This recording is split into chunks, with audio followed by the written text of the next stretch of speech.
Hey everyone, so it's Father's Day weekend, and I thought I could just tell you guys how the van's doing towing this camper.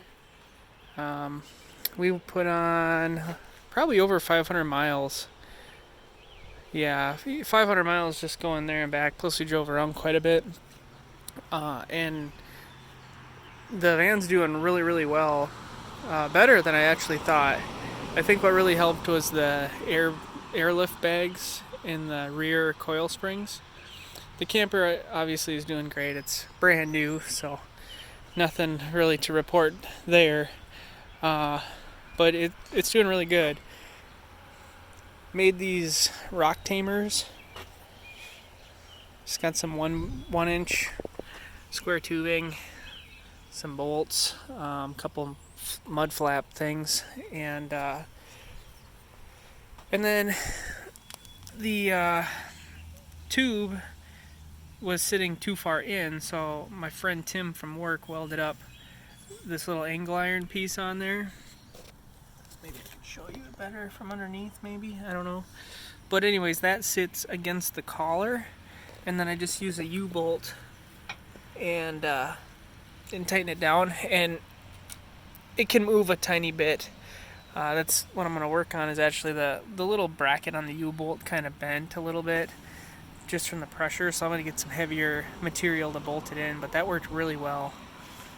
But yeah, I'd say the biggest thing are those airlift bags, which I think right now there's like 25 psi in them, and I'd probably normally like to have about 30 to 32, but the van's pretty heavy loaded also. It's a mess because we threw everything in, but I mean, behind the axle I got a cooler and a bundle of wood, a bunch of heavy stuff, so but you know, we've only used it a couple times, so I'm trying to figure out the best way to kind of keep things like leveled out. I would much rather like to have like the cooler and the heavier stuff behind that door to kind of even the weight out, but plus in general this camper's pretty tongue heavy with the cargo space, the propane tank, and the battery.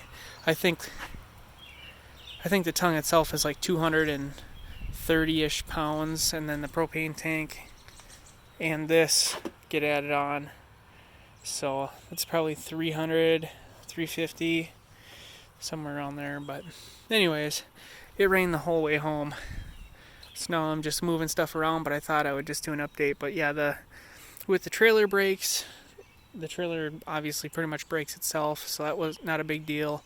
We went up some really big hills. This van has a 6-speed transmission, and I just kept it in fifth the whole time, except for the one really big hill in Duluth.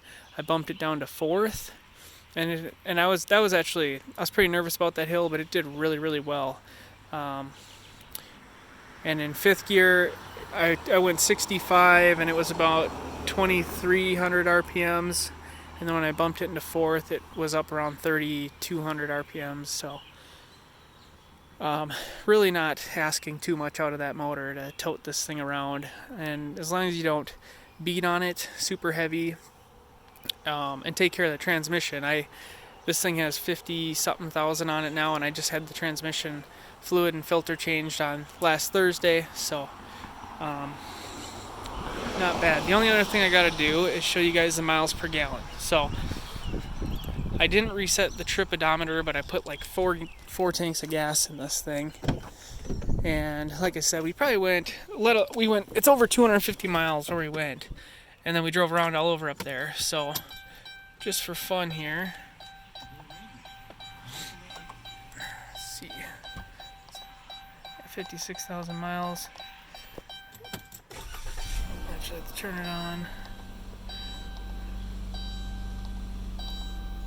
20.1 miles per gallon, and I reset that before we left.